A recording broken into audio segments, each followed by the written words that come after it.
Probably you heard of personality tests, and maybe you've done one by yourself. And by the way, I did one by myself at a very important time in my career. And fortunately, the company handled well how to deal with them. The question always is, are these personality tests suitable for making decisions either in recruiting or when it comes to career, promotion, demotion, when to pick the right person?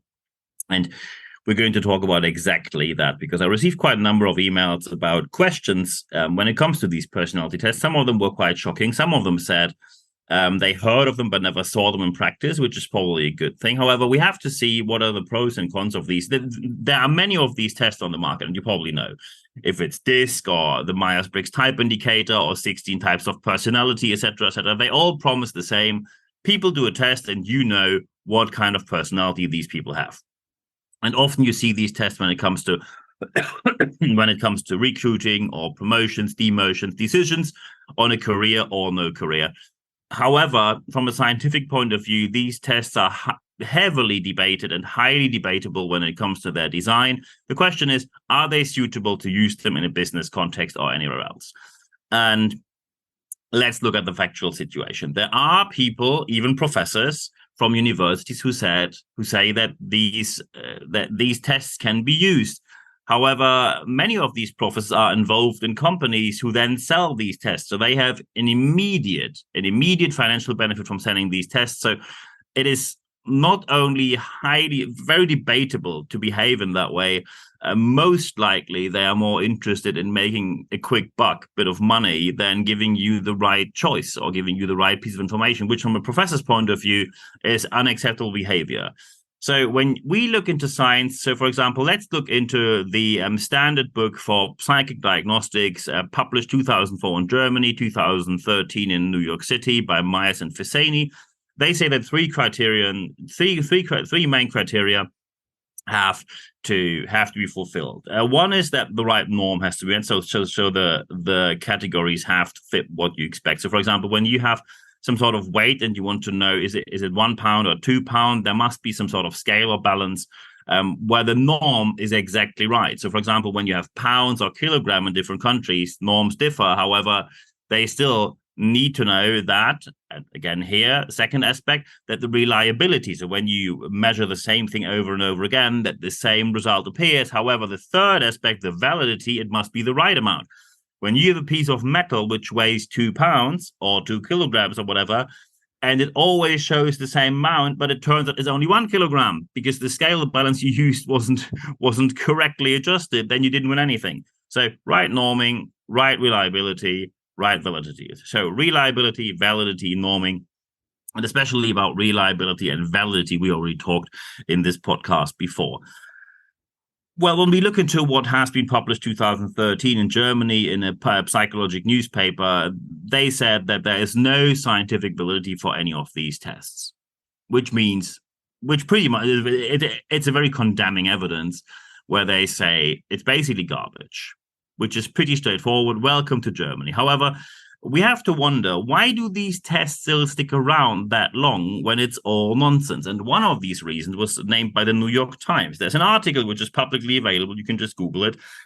And the publicly is called, and the article is called "Personality Tests Are the Astrology of the Office," which is a brilliant headline. Thank you very much to the New York Times for this. The so-called Barnum effect. You also find the Barnum effect in astrology. And when some of you now might wonder, isn't Barnum that person from this movie, The Greatest Showman, where Hugh Jackman plays Barnum, the person who invented the circus? Yes. And it was Barnum who said, there's something in here for everyone, which is exactly how horoscopes work. Horoscopes, you can read them and you always think, wow, this actually fits to me, because they are so general that the Barnum effect always refers that there's something in for you. That is one effect. And the Barnum effect is one of the many unconscious biases. And especially when your management has never been trained on unconscious bias, they probably do not even know that they fall for the effect. You only know the effect when you have been trained for it, to uncover it and to realize when you probably made a wrong decision.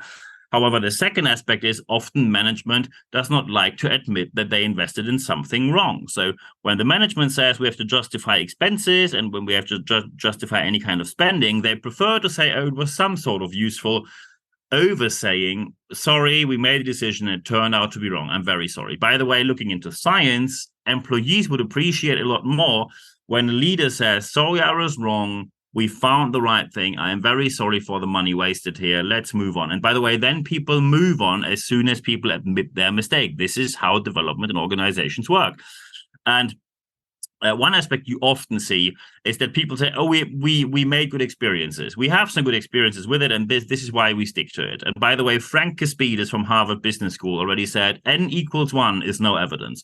Just because you had a lucky pick or just a lucky punch when picking the right person, it was not the personality test that gave you that hint. And also, with all the people you have not considered for a career or for recruiting them, you cannot even see when you've done it wrong.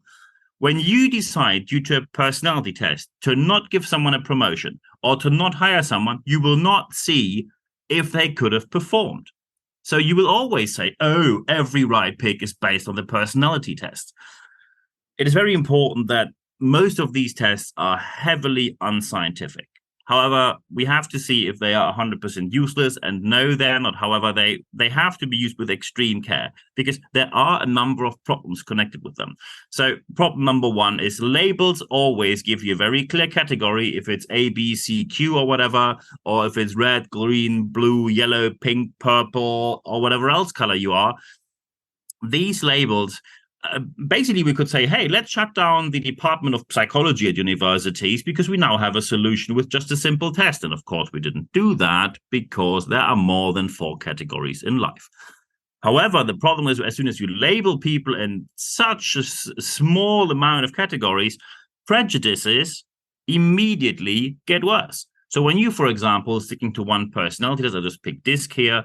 When you, for example, say, I am type red, so you have extroversion and you're very vivid character, and you go to a meeting room and suddenly you see someone there and you know this person is the blue personality type, you already have no minute to share or no time to waste because you know this person's going to be critical, this person's not going to be engaged. It's just all nonsense what that person talks.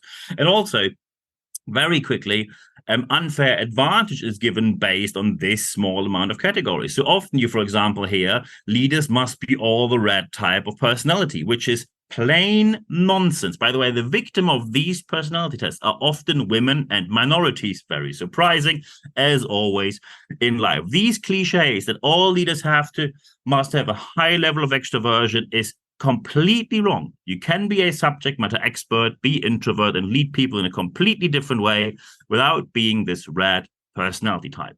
The problem is that often these personality types confirm each other with their decision. So as soon as people criticize the decision based on the personality test, they say, oh, look at all these yellow and green and blue people. They're just envious. They're just envious because they didn't figure out how to be.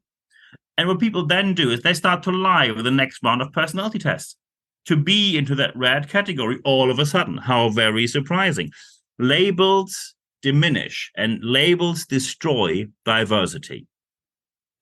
And when you look into scientific evidence, the more diverse a company is, the better it performs. These personality tests very quickly can make your organization perform worse, which, by the way, when I told you that there was this one company where they even had the colors of the personality test on their name tag, they stepped away from that because it harmed the organization, as they saw.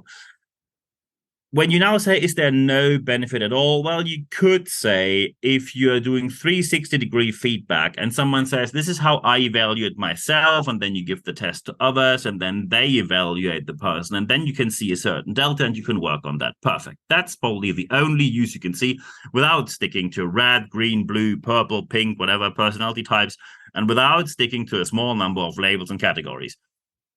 But you don't need a test for that. You don't need to pay someone to do that. You could simply find the right questions, find the right attitudes and question people on them. Then people evaluate themselves. Others do so as well. Classic 360-degree feedback. And then you work on that data. No personality test needed. Also, personalities are not fixed. They are fluid. They change by time. Even you will have changed from the age 18 to 28 to 38 to 48, etc., just picking random ages here, by the way. And of course, any kind of staff that is dealing with these very important steps, for example, deciding about a career or deciding about who to recruit, must be very well trained. There is no simple solution to a complex problem. And especially in recruiting and when it comes to promotions, there are systems in place. However, these systems are very complex. Science shows different methods that you can use. And these methods are very complex and can be used by people who have the right amount of expertise.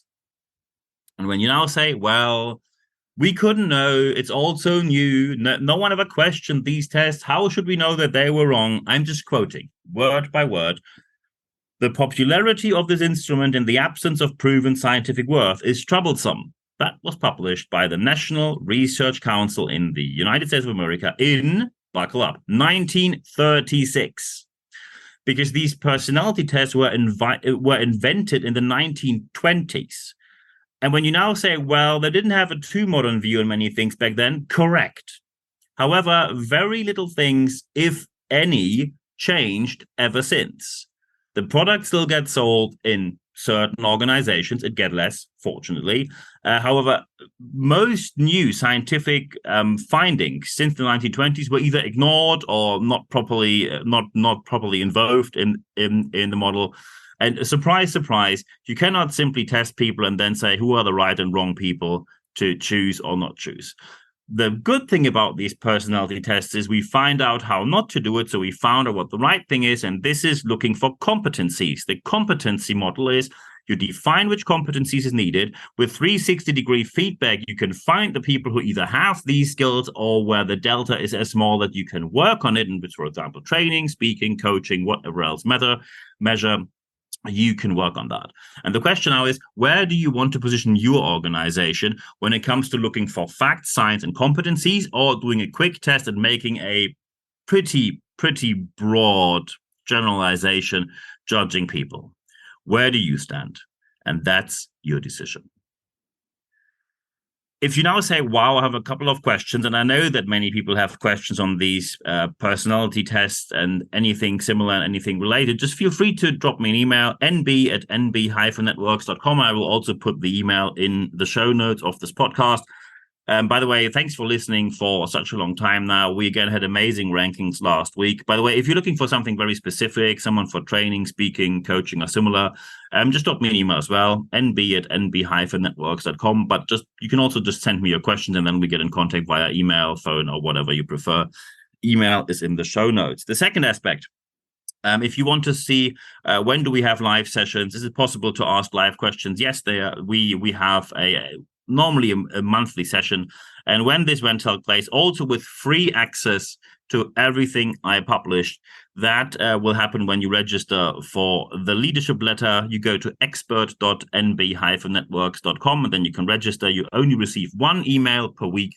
And it's 100% content at free guarantee every Wednesday morning, just one email, free access to everything I published. And of course, you will know when the live sessions happen. And when you go to expert.nb-networks.com, and I will also put that in the show notes, you can register right there. And the third aspect, which is the most important one, apply what you heard in this podcast, because only when you apply what you heard here, you will see the positive change that you obviously want to have in your organization. I wish you all the best doing so. Feel free to contact me anytime if you need any help. Always happy to help you with anything you like to achieve. And at the end of this podcast, there's only one thing left for me to say. Thank you very much for your time.